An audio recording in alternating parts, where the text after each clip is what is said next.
memiliki impian besar untuk mendirikan sebuah wilayah yang subur dan makmur. Sebagai seseorang yang dikenal bijaksana, ia ingin mewujudkan tempat yang dapat menjadi tumpuan hidup bagi masyarakatnya, sekaligus menjadi warisan bagi generasi mendatang. Impian tersebut tidak sekadar menjadi angan, tetapi tekad yang ia yakini dapat terwujud melalui usaha dan pengorbanan. Dengan visi yang jelas, ia memutuskan untuk mencari tanah yang memenuhi kriteria kesuburan dan strategis untuk kehidupan yang lebih baik, suatu langkah yang menandai awal perjalanan sejarah Indramayu. Raden Arya Wiralodra menyadari bahwa untuk mewujudkan impiannya, ia memerlukan petunjuk yang jelas. Dalam upaya mencari arahan, ia memutuskan untuk menjalani tapa brata di Gunung Sumbing, sebuah tempat yang diakini suci.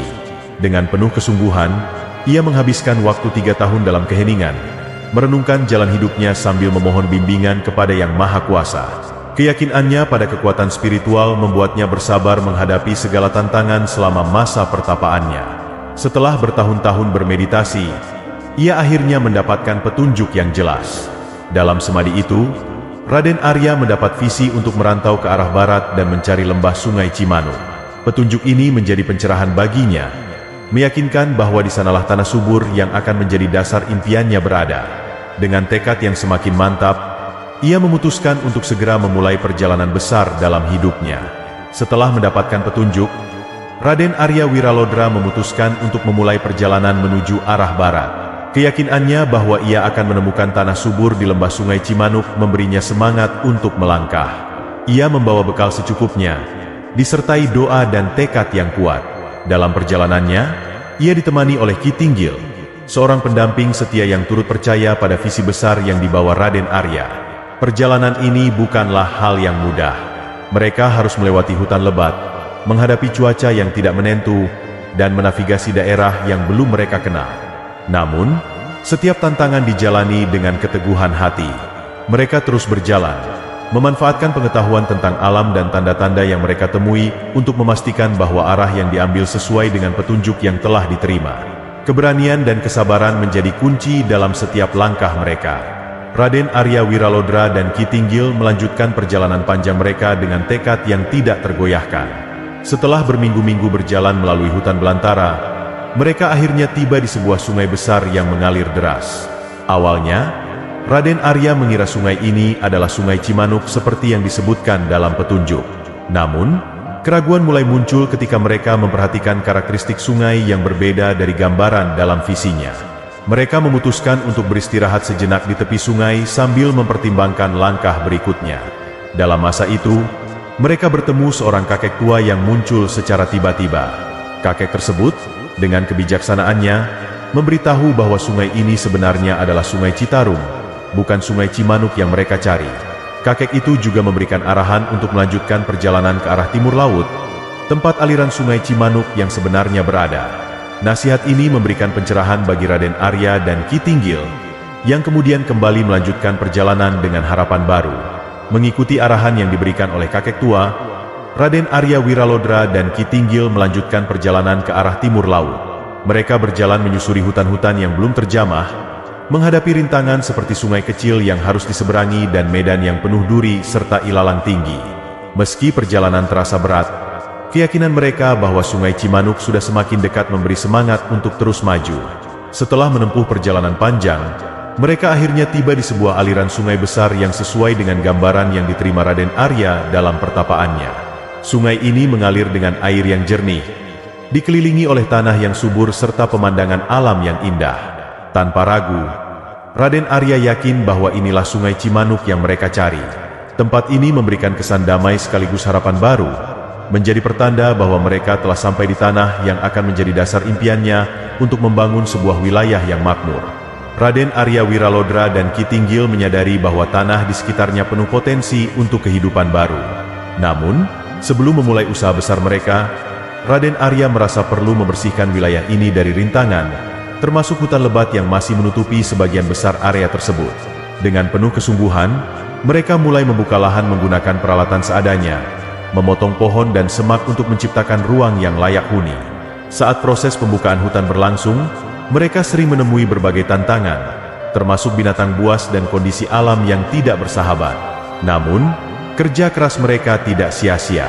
Tanah mulai terlihat lebih lapang, dan sedikit demi sedikit wilayah ini mulai menunjukkan potensi aslinya. Proses ini bukan hanya soal membuka lahan, tetapi juga sebuah awal dari kehidupan baru yang penuh harapan. Mereka bekerja dengan keyakinan bahwa wilayah ini akan menjadi tempat yang subur, sesuai dengan visi besar Raden Arya untuk menciptakan kehidupan yang lebih baik. Setelah wilayah sekitar Sungai Cimanuk mulai terbuka, Raden Arya Wiralodra semakin yakin bahwa tanah ini adalah tempat yang ditunjukkan dalam visinya. Lokasinya yang strategis, dikelilingi oleh aliran sungai yang deras dan tanah subur, memberikan peluang besar untuk membangun pemukiman baru. Ia mulai menyusun rencana untuk mendirikan sebuah pedukuhan yang dapat menjadi pusat kehidupan masyarakat, lengkap dengan lahan pertanian untuk mendukung kebutuhan pangan. Setiap langkah diambil dengan penuh perhitungan, memastikan bahwa upaya yang dilakukan akan menghasilkan kehidupan yang stabil. Dalam prosesnya, Raden Arya tidak hanya berfokus pada pembangunan fisik, tetapi juga menciptakan suasana yang harmonis di antara orang-orang yang mulai bergabung dengannya. Ia mengajak pendatang yang tertarik untuk ikut serta membangun wilayah ini, menjanjikan mereka kehidupan yang lebih baik di tanah yang subur. Dalam waktu singkat, sebuah komunitas kecil mulai terbentuk. Para pengikutnya bekerja bersama dengan semangat gotong royong, menjadikan wilayah ini lebih dari sekadar tempat tinggal, tetapi juga awal dari sebuah peradaban yang kelak berkembang pesat. Raden Arya Wiralodra mulai memusatkan perhatian pada pembangunan pemukiman pertama. Bersama Ki Tinggil dan para pengikutnya yang semakin bertambah, mereka bekerja keras membangun pondok-pondok sederhana untuk tempat tinggal. Setiap individu diberikan tanggung jawab sesuai kemampuan mereka, seperti membangun rumah, mengolah lahan, atau menyiapkan sarana penunjang kebutuhan sehari-hari. Dalam proses ini, semangat kerjasama menjadi kunci keberhasilan mereka. Di luar pembangunan fisik, Raden Arya juga memastikan adanya aturan yang dapat menjaga ketertiban dan keharmonisan di antara para pendatang. Ia membangun sistem yang mengatur pembagian tugas dan hasil panen, sekaligus memastikan keadilan diterapkan di komunitasnya. Wilayah ini perlahan berubah dari hutan liar menjadi sebuah pedukuhan yang terorganisasi dengan baik, mencerminkan visi Raden Arya untuk menciptakan tempat yang aman, produktif, dan makmur bagi semua yang tinggal di sana. Pedukuhan tersebut menjadi awal terbentuknya kehidupan sosial yang stabil di kawasan ini. Setelah pedukuhan mulai terbentuk dan kehidupan komunitas berjalan stabil, Raden Arya Wiralodra merasa perlu kembali ke Banyu Urip untuk memberitahu keluarganya tentang keberhasilannya. Ia ingin memberitahukan bahwa tanah yang ia temukan tidak hanya sesuai dengan petunjuk yang ia terima, tetapi juga memiliki potensi besar untuk menjadi tempat tinggal yang layak bagi banyak orang. Keberangkatannya juga didorong oleh rasa tanggung jawab untuk membawa kabar baik ini kepada keluarga dan orang-orang yang telah mendukung visinya sejak awal. Sebelum pergi, Raden Arya meninggalkan Ki Tinggil bersama para penduduk untuk menjaga dan melanjutkan pembangunan di pedukuhan tersebut. Ia memberikan arahan yang jelas mengenai hal-hal yang harus dilakukan selama ia pergi, memastikan keberlanjutan kemajuan wilayah itu. Perjalanan kembali ke Banyu Urip dilakukannya dengan penuh keyakinan bahwa apa yang telah ia mulai di Sungai Cimanuk akan terus berkembang. Kabar keberhasilan ini juga diharapkan dapat menginspirasi lebih banyak orang untuk bergabung, memperkuat komunitas baru yang sedang tumbuh di tanah subur itu. Saat Raden Arya Wiralodra kembali ke pedukuhan untuk melaporkan keberhasilannya, ia bertemu dengan seorang wanita cantik bernama Nyi Endang Dharma Ayu. Wanita tersebut tiba di wilayah yang baru saja didirikan, membawa kecantikan dan aura kesaktian yang mempesona. Nyi Endang memiliki pengetahuan spiritual dan kekuatan yang luar biasa, yang membuatnya dihormati oleh banyak orang. Kehadirannya di pedukuhan itu disambut baik, dan ia mulai berinteraksi dengan penduduk setempat. Raden Arya merasa tertarik dan terkesan oleh Nyi Endang, tidak hanya karena kecantikannya, tetapi juga karena kebijaksanaannya dan kemampuan spiritualnya yang luar biasa. Hubungan mereka berkembang dengan cepat, dan keduanya merasa ada ikatan kuat yang terjalin antara mereka. Nyi Endang akhirnya menerima ajakan Raden Arya untuk menikah, yang semakin mempererat hubungan mereka. Pernikahan ini menjadi simbol baru bagi wilayah yang tengah berkembang, membawa aura kesatuan dan kedamaian yang semakin menguatkan posisi pedukuhan tersebut sebagai tempat yang penuh potensi dan harapan. Pernikahan antara Raden Arya Wiralodra dan Nyi Endang Dharma Ayu membawa perubahan signifikan di pedukuhan tersebut. Kekuatan dan kecantikan Nyi Endang semakin memperkokoh posisi Raden Arya sebagai pemimpin wilayah baru ini. Raden Arya melihat dalam Nyi Endang seorang mitra yang tak hanya mendampingi secara fisik, tetapi juga secara spiritual. Kehadirannya memberi kekuatan baru bagi komunitas yang sedang berkembang, sekaligus membawa rasa damai dan kesejahteraan yang lebih dalam bagi para penduduk. Seiring berjalannya waktu, wilayah yang semula hanya sebuah pedukuhan sederhana kini mulai dikenal lebih luas. Nama Nyi Endang Dharma Ayu sebagai istri Raden Arya mulai sering disebut-sebut oleh penduduk sekitar. Raden Arya merasa bahwa untuk menghormati peran penting yang dimainkan oleh Nyi Endang, maka wilayah yang mereka dirikan perlu diberi nama yang mencerminkan rasa hormat dan kasih sayang. Nama Dharma Ayu dipilih untuk menggambarkan kedalaman makna tersebut, yang kelak akan berkembang menjadi Dermayu dan akhirnya menjadi Indramayu, sebuah nama yang dikenang hingga kini. Setelah penetapan nama Dharma Ayu, wilayah yang dipimpin oleh Raden Arya Wiralodra dan Nyi Endang Dharma Ayu terus berkembang pesat.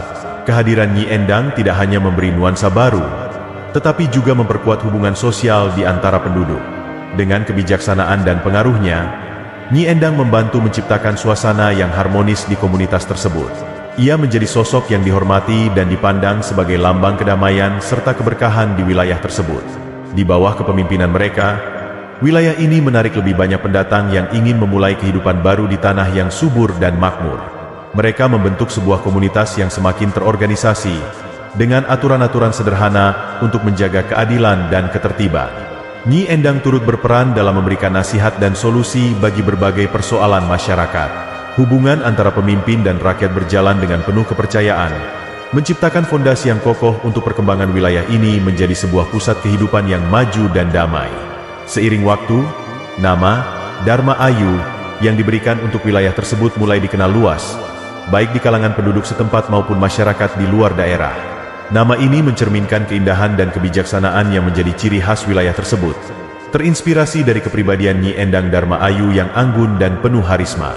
Namun, dalam perjalanan sejarahnya, seiring dengan perubahan dialek dan pengucapan, nama Dharma Ayu perlahan berubah menjadi Dermayu di lidah masyarakat lokal.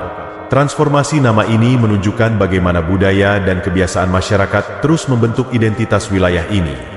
Tidak hanya sekadar perubahan fonetik, nama tersebut semakin mengakar dalam kehidupan masyarakat, menjadi simbol harapan dan kemakmuran. Perubahan ini akhirnya mencapai bentuk akhir sebagai Indramayu, sebuah nama yang tidak hanya mencerminkan sejarah dan keindahan wilayah ini, tetapi juga menjadikannya bagian penting dari identitas Jawa Barat. Nama tersebut menjadi saksi perjalanan panjang yang penuh tantangan, sekaligus cerminan dari visi besar Raden Arya Wiralodra dan kehadiran Nyi Endang Dharma Ayu yang membawa keberkahan bagi tanah tersebut. Perubahan nama dari Dharma Ayu menjadi Dermayu dan akhirnya menjadi Indramayu tidak hanya menunjukkan perkembangan bahasa, tetapi juga menggambarkan evolusi wilayah ini menjadi pusat kehidupan yang dinamis. Nama Indramayu membawa makna yang mendalam, mencerminkan warisan budaya dan spiritual yang tumbuh seiring waktu. Dalam perjalanan sejarahnya, Indramayu menjadi tempat bertemunya berbagai tradisi, dengan masyarakatnya yang bekerja keras untuk membangun wilayah yang lebih maju. Indramayu tidak hanya dikenal karena sejarahnya, tetapi juga karena keindahan alamnya dan tanahnya yang subur. Sungai Cimanuk, yang menjadi pusat kehidupan wilayah ini, terus memberikan manfaat bagi masyarakat sebagai sumber irigasi dan jalur transportasi. Dengan nama baru yang lebih dikenal, Indramayu mulai menarik perhatian dari wilayah lain, menjadikannya titik penting dalam perkembangan sosial, ekonomi, dan budaya di kawasan itu. Nama ini menjadi simbol kebanggaan, mengingatkan generasi mendatang tentang perjalanan panjang dan kerja keras yang membawa wilayah ini menuju kemakmuran. Dengan berkembangnya pedukuhan di tepi Sungai Cimanuk, wilayah ini mulai menunjukkan potensi sebagai pusat kehidupan baru.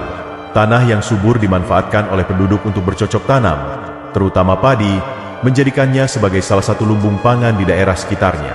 Tidak hanya itu, aliran Sungai Cimanuk yang strategis memberikan akses mudah untuk transportasi hasil panen, memungkinkan pedukuhan ini menjalin hubungan dengan wilayah lain. Aktivitas perdagangan mulai tumbuh, memperkenalkan komoditas lokal ke masyarakat di luar kawasan tersebut. Seiring waktu, pedukuhan ini menjadi lebih ramai dengan kedatangan pendatang yang ingin mengadu nasib di wilayah yang menjanjikan. Mereka datang dengan berbagai keterampilan yang semakin melengkapi kebutuhan komunitas yang berkembang. Kehidupan sosial dan ekonomi mulai terorganisasi lebih baik, dengan pembagian peran yang jelas antara penduduk untuk memastikan keberlanjutan pembangunan. Pedukuhan ini tidak lagi hanya menjadi tempat tinggal sederhana, tetapi mulai bertransformasi menjadi pusat kegiatan masyarakat yang menjanjikan kemakmuran bagi mereka yang tinggal di dalamnya. Seiring pesatnya perkembangan pedukuhan di sekitar Sungai Cimanuk, masyarakat setempat mulai merasa bahwa wilayah ini layak mendapatkan status yang lebih formal.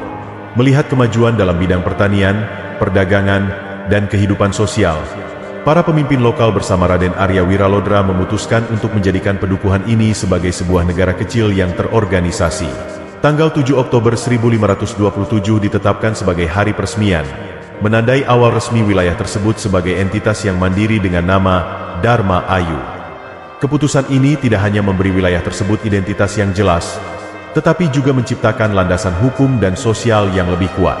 Raden Arya Wiralodra diangkat sebagai pemimpin pertama dengan gelar Arya Wiralodra, mengukuhkan perannya sebagai pendiri dan pemimpin visioner. Penetapan ini membawa kebanggaan besar bagi penduduk setempat, yang kini memiliki tempat tinggal yang diakui secara formal, lengkap dengan aturan-aturan yang mengatur kehidupan mereka. Hari peresmian ini menjadi simbol dari keberhasilan kolektif masyarakat dalam membangun wilayah yang makmur dan harmonis. Penobatan Raden Arya Wiralodra sebagai pemimpin pertama wilayah yang kini dikenal sebagai Dharma Ayu mengukuhkan peran pentingnya dalam sejarah. Sebagai tokoh yang memulai perjalanan panjang dari Banyu Urip hingga menemukan Sungai Cimanuk, ia tidak hanya dikenal sebagai pendiri, tetapi juga sebagai sosok visioner yang mampu melihat potensi besar di tanah yang belum terjamah. Gelar Arya Wiralodra diberikan sebagai bentuk penghormatan atas dedikasi dan kepemimpinannya yang membawa perubahan signifikan bagi masyarakat di wilayah tersebut. Di bawah kepemimpinan Raden Arya, Dharma Ayu tidak hanya menjadi tempat tinggal, tetapi juga sebuah pusat kehidupan yang terus berkembang. Ia memastikan bahwa wilayah ini dikelola dengan bijaksana, menanamkan nilai kerja keras dan gotong royong kepada masyarakat. Keberhasilannya membangun wilayah ini menjadi contoh nyata bagaimana kepemimpinan yang berakar pada visi yang jelas dan kerjasama kolektif dapat menciptakan kemajuan yang berkelanjutan.